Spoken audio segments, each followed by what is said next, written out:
first question for you. Just wanted to ask, as far as the spring game is concerned, do you guys have a plan for that at this point, or is that something? No, there's no plan. Of course we have a plan. Yeah, I mean, it'll depend on the health of the team when we get to that point. We haven't made any solid decisions. I mean, we'll be in full pads. I don't know if we'll tackle or not yet. Tomorrow will be our first day doing that. And, the way it's set up now with 40-some new players, every practice is what do we need to show, what do we need to see from these guys, how do we want to get better, and that one won't be any different. It won't be a true spring game, I guess, where you say you're just going to go play 4 quarters of football. We're definitely going to use situational things throughout to try to make sure we hit everything. Holtz, just your thoughts on him, if you don't mind, sir. Coach Holtz? Yes, sir. I mean, everything that he did for the sport, and I was watching something on TV yesterday about him. It was to the point where they were talking about him when he was announcing games and, in the studio, and how funny he was. And I never got to work for him. Obviously, being at a school that he worked at, you hear some of the stories. But, became really good friends with Skip, and Skip would tell me stories about his dad. And just left a legacy, and I think that's, as a coach, the number of people he influenced, not just people that became coaches, but players that played for him and fulfilled their dreams and goals, the impact he had at the multiple places he went, and the type of family that he had, how successful his family was. So you can't say enough. And that's what you hope for, You hope when you're no longer on this planet that everything you did is something that was respected and people have good things to say about your time, and you left an impression. And he definitely did that. You knew you had to reshape the tight end room and the portal, but you also reshaped the wide receiver room. What was it like to be able to add as many guys as you did between those two positions? Yeah, the staff did a really good job. That was an area of high need. A year ago, it was on the D-line, trying to get more edge players, and this year, with what we lost in those 2 rooms, there was a magnified approach because of how many good players left the program. And it's fun to see those guys now, and there's different places these guys are. You talk about Hunter, a tight end that's played a lot of football, played on a national championship team at Montana State, has a ton of snaps under his belt. And then you have Vander, who, played at a playoff team in Oregon, but redshirted, and didn't get as many reps with the 1s or 2s. So we're getting to see that in that position group. The receiver room, we got guys at all stages that came in. There's several freshmen. There's a couple guys that are just a couple years out of high school, and then there's a couple guys that are seniors. And it's fun to see the competition. It really is. And for CJ, he needs all the reps he can get with these guys right now, and will, just to build that chemistry, because those 2 positions, as you know, in the pass game are paramount. Speaking of CJ, y'all brought in several guys that he's either played with or against. And, right. What has that dynamic been like to see them together? Well, they're having a lot of fun. It started, we were at a dinner, and one of the last guys came in on an official visit, and they were all at the table together, and my wife and I were having dinner with them, and they were just reminiscing, about Pop Warner and about things that used to happen when they were growing up. And it's cool, it builds chemistry when you have guys that have chemistry already. And at the same time, man, those guys are competitive. Like, they're friends and all that. But when they get on the field, watching King guard those guys, defense to offense, and them trying to beat him, seeing how competitive they are, it's fun, And I think that's the hard part when you're adding 40-plus new players a year, when you add your high school, junior college, and portal guys together.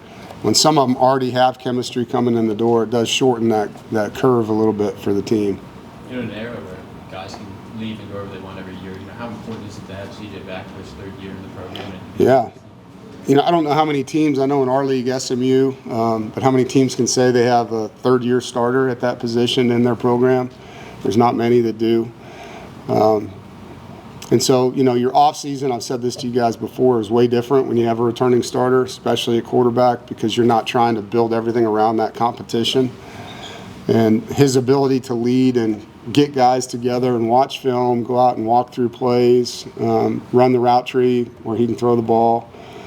The team in general, he's going to be the alpha of the football team, the starting quarterback. And so when they already know him, they trust him, they respect him, and he's got relationships that aren't just on offense but on defense, it helps a lot. It helps a ton in the offseason. And then for him, he's not learning a new offense. Like, he's literally learning how to take what he knows to another level right now. And so it's been fun. I'm really proud of CJ for the way he's attacking these practices, you know.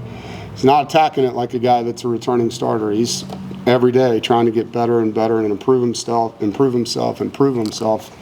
know, to the guys on the field that he hasn't played with. On the defensive side of the football, a lot of new transfers that came in this offseason. What have you seen from them, and who's maybe stood out to you thus far? You know, Harvey Dyson's a guy, you know, was a 9 sacks last year and played against really good competition. Played against SEC competition at times and performed well in those games, and you can see his ability. He's a very natural pass rusher, and that's what we were hoping we'd get from him. Popo, you know, really experienced linebacker, has a really good command presence when he talks on the field, understands the game. Dakari Nelson, same thing, linebacker from Penn State. He's played a lot of football, just mature. You know, you can see that. King Max played a lot of football, very mature. And so having those guys on defense, it helps, because we lost Caden Fordham, who was like the alpha of the defense, right? And so you don't want to just have a young guy in there. You want to have some guys that have had to be in that platform before. And then you have guys coming back that have gotten better, you know, and it's fun to see that. Brian Nelson's really playing well at corner. And so last year he was a new guy, and now he's a returner. And you can see his confidence growing, and he's getting better. Jackson Vick, coming off the finish of his season, is really playing well. You know, he's got a lot of confidence. He's using his voice. Teague Anderson's doing that on offense. And so it's a little bit of both. You know, you want your returners to be better than they were and up their game from a leadership standpoint. And then you want your new guys that you were counting on to be able to do that for you. Have you noticed any uptick with guys in the class of 2025, just 2.5 months later since the season ended?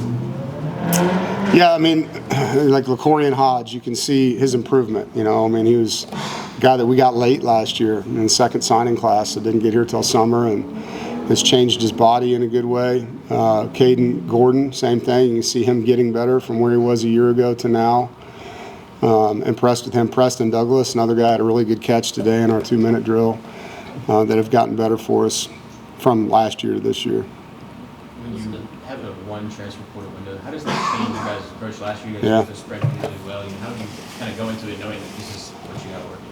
Yeah, I think I told the team this. Like, you know, there isn't any, this guy's not good enough or this guy gets injured, get another one. Like, you have to take what you have and you got to get it better, and you got to keep it as healthy as you can. And that's really the magic of your practice. You know, you can't, I call it's like NASCAR driving. Like, you drive as fast as you can. You're going around these turns at 200 miles an hour, right? And you don't want to crash the car. Practice is the same. You want to play really fast, really physical, but you want to keep guys healthy. And with one window, it's even more important, you know, because you just don't have a lot of time to get them back. What has it been like to have Phillip Rivers around the program a little bit more? Obviously, here yesterday, and then being able to visit with him too. Well, I can't speak to it as a recruiting piece, right? Yeah. But just having him with his status, you talk about a crazy 2 months for him, like to finish his, plays in a state championship game as a head coach, becomes the starting quarterback of the Holtz, right? And then a week later, when that season ends, he's interviewing for a professional football job. And within 2 months, I mean, and then he's bouncing around, you know, trying to figure out next steps for his son. And then obviously he's an alum, so coming back and being a part of, you know, his university. And anytime he comes back, or anyone like him that, you know, had a prolific career, and you go in the indoor right now, you'll see guys that are actively playing in the NFL that are training right now. It's awesome. It's awesome for our players to see the alumni come back. I know our fans always love that. You know, and then for me as the head coach, you know, it's just, you know that when those guys are here, that the experience they got is what you hoped it was. It's a place that they can call home away from home. Some of the new additions, there's pre-existing relationships, or you played against them. How much of an advantage is it when you either know the player on the field or know the player personally? Yeah, I mean, the evaluation curve is different because, you know, Bullett's a good example. We've coached against him for 2 years. And so it wasn't a question of, do we think he's a good player? Can he do this? Can he do that? It's how fast can he learn our offense? How's he going to integrate into the things that we're doing? And so the learning curve is cut way shorter for us on the evaluation side. How much easier is it this spring not having to install 2 brand new schemes on both sides of the ball? Yeah, and especially defensively, like with all the guys we had out last spring. I mean, we had like a walk-on tryout in February, and there was 3 or 4 of those guys that were getting repped in spring ball like 3 weeks later, because we just didn't have depth at that point in time. I felt bad for Coach Elliott, So it's way different. And the recall that you have, because of how we do our off season, where we can install things in walkthroughs now, really helps.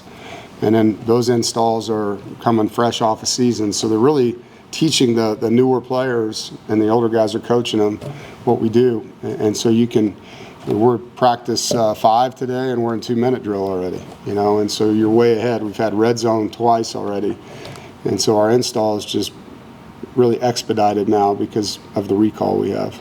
How does the energy change when you have assistant coaches under the age of 30?